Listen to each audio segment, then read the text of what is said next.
തിരുവനന്തപുരം നഗരസഭയിൽ നാളെ അതായത് ബി.ജെ.പിയെ താഴെ ഇറക്കാൻ വേണ്ടി യു.ഡി.എഫും അതോടൊപ്പം തന്നെ ഇടതുപക്ഷവും ഒരു അവിശ്വാസ പ്രമേയം കൊണ്ടുവരുമെന്നായിരുന്നു ഇന്നലെ രാത്രി വരെ പറഞ്ഞുകൊണ്ടിരുന്നത്. എങ്കിൽ ഇന്ന് രാവിലെയോടുകൂടി അങ്ങനെ ഒരു അവിശ്വാസ പ്രമേയം കൊണ്ടുവരില്ല എന്നൊരു നീക്കത്തിലേക്ക് യു.ഡി.എഫും അതോടൊപ്പം തന്നെ എൽ.ഡി.എഫും എത്തുന്നു. എൽ.ഡി.എഫ് പറയുന്ന ഒരു പ്രധാനപ്പെട്ട കാര്യം യു.ഡി.എഫ് അവിശ്വാസ പ്രമേയം കൊണ്ടുവന്നാൽ അതിൽ പിന്തുണയ്ക്കില്ല എന്ന് തന്നെയാണ് പറയുന്നത്.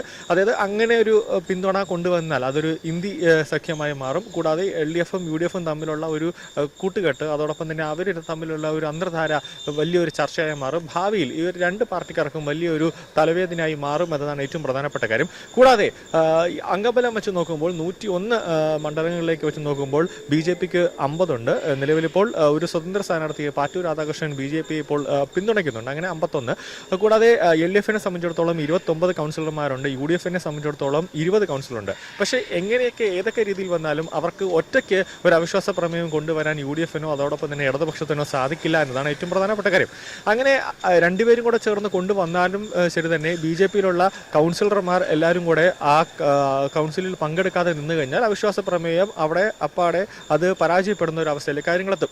ഇന്ന്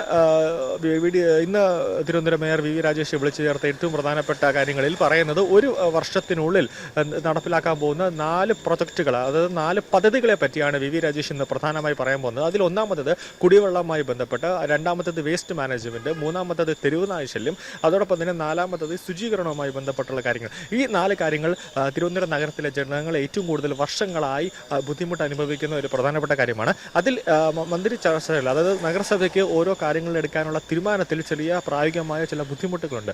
അതുകൊണ്ട് തന്നെ ജലവകുപ്പ് മന്ത്രി മോൻസ് ജോസഫ് അതോടൊപ്പം തന്നെ തിരുവനന്തപുരത്തിൻ്റെ എം.എൽ.എ ആയ CP ജോൺ അതോടൊപ്പം തന്നെ മുരളീധരൻ, ആരോഗ്യമന്ത്രി വി മുരളീധരൻ ഉൾപ്പെടെയുള്ളവരുമായി ഒരു ചർച്ച നടത്തിയതിനു ശേഷം ഇത് സർക്കാരിൻ്റെയും കൂടെ ഒരു സഹായം കോർപ്പറേഷനും വേണം. കാരണം കോർപ്പറേഷൻ ഒറ്റയ്ക്ക് ഒരു തീരുമാനമെടുക്കാൻ സാധിക്കില്ല. അതുകൊണ്ട് തന്നെ കേന്ദ്ര സർക്കാരിൻ്റെ പദ്ധതി അതോടൊപ്പം തന്നെ സംസ്ഥാന സർക്കാരിൻ്റെ പദ്ധതി എല്ലാവരും കൂടെ ആയി ബന്ധപ്പെട്ടുകൊണ്ട് ഒരു നീക്കം തിരുവനന്തപുരം നഗരത്തെ ഒരു ശുചീകരണമായി മാറ്റുക, അല്ലെങ്കിൽ ഒരു മികച്ച ഒരു നഗരമാക്കി മാറ്റുക എന്നതിൻ്റെ ഒരു ലക്ഷ്യത്തിലേക്കാണ് വി രാജേഷ് ഇപ്പോൾ പോകുന്നത്.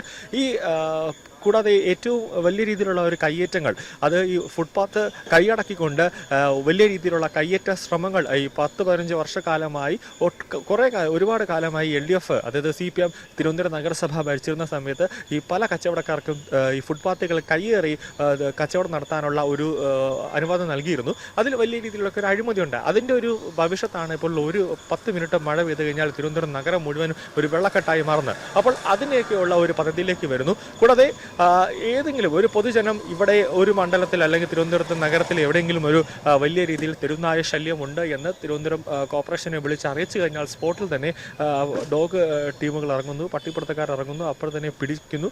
അവരെ തിരുവനന്തപുരം നഗരസഭയുടെ പ്രത്യേകം നിർമ്മിച്ചിട്ടുള്ള ABC ഷട്ടറിലേക്ക് മാറ്റുന്നു എന്ന ഒരു നീക്കവും പറയുന്നുണ്ട്.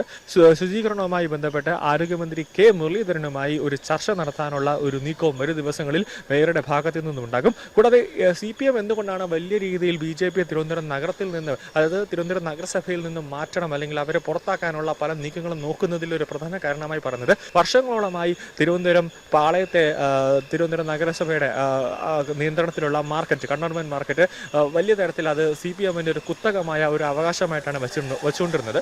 അവിടെ വലിയ രീതിയിൽ, അതായത് 500 രൂപയൊക്കെയാണ് അവിടെ കച്ചവടത്തിന് വരുന്നവരിൽ നിന്നും ഇവർ കൈക്കൂലി വാങ്ങിച്ചുകൊണ്ടിരിക്കുന്നത്. അങ്ങനെ വലിയ രീതിയിൽ നഗരസഭയ്ക്ക് കിട്ടേണ്ട കോടിക്കണക്കിന് രൂപയുടെ ഫണ്ടുകളടക്കം അല്ലെങ്കിൽ പൈസകളടക്കം അത് നഗരസഭയിലേക്ക് എത്താതെ CPM നേതാക്കളുടെ പോക്കറ്റിലേക്ക് പോകുന്നു എന്ന ഒരു പ്രധാനപ്പെട്ട ഒരു കാര്യമാണ് വി രാജേഷ് എടുത്തു പറഞ്ഞത്. അതായത് ഒരു ഉദാഹരണമായി പറഞ്ഞത്, ഇപ്പോൾ നഗരസഭയ്ക്ക് ഒരു 10 കോടി രൂപ അവരുടെ മൂലധനം ഉണ്ടെങ്കിൽ അവർക്ക് ഒരു മാസം തന്നെ ഒരു 10 ലക്ഷം അല്ലെങ്കിൽ 50 ലക്ഷങ്ങൾ അവരുടെ കയ്യിലേക്ക് കിട്ടേണ്ടതുണ്ട് നഗരസഭയ്ക്ക്.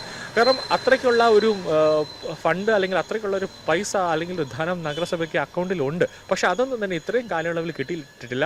അതുമായി ബന്ധപ്പെട്ടുള്ള ഓരോ ചർച്ചകളും നിർണായകമായ ഓരോ നീക്കങ്ങളും ഇപ്പോൾ തിരുവനന്തപുരം നഗരസഭയുടെ ഭാഗത്തു നിന്നും ഉണ്ടായിക്കൊണ്ടിരിക്കുന്നു എന്നാണ് വി രാജേഷ് പറഞ്ഞത്. അതായത് വ്യക്തമായി പറഞ്ഞു കഴിഞ്ഞാൽ വരും ദിവസങ്ങളിൽ വലിയ തരത്തിലുള്ള ഒരു റെയ്ഡുകൾ അല്ലെങ്കിൽ വലിയ തരത്തിലുള്ള നിയമ നടപടികൾ എന്തൊക്കെയാണോ അത് കൃത്യമായി പഠിച്ചതിന് ശേഷം മാത്രം വലിയ തരത്തിലുള്ള ഒരു നടപടികളിലേക്ക്, കർശനമായ നടപടികളിലേക്ക് വി രാജേഷ് പോകുമെന്ന് തന്നെയാണ് പറഞ്ഞത്.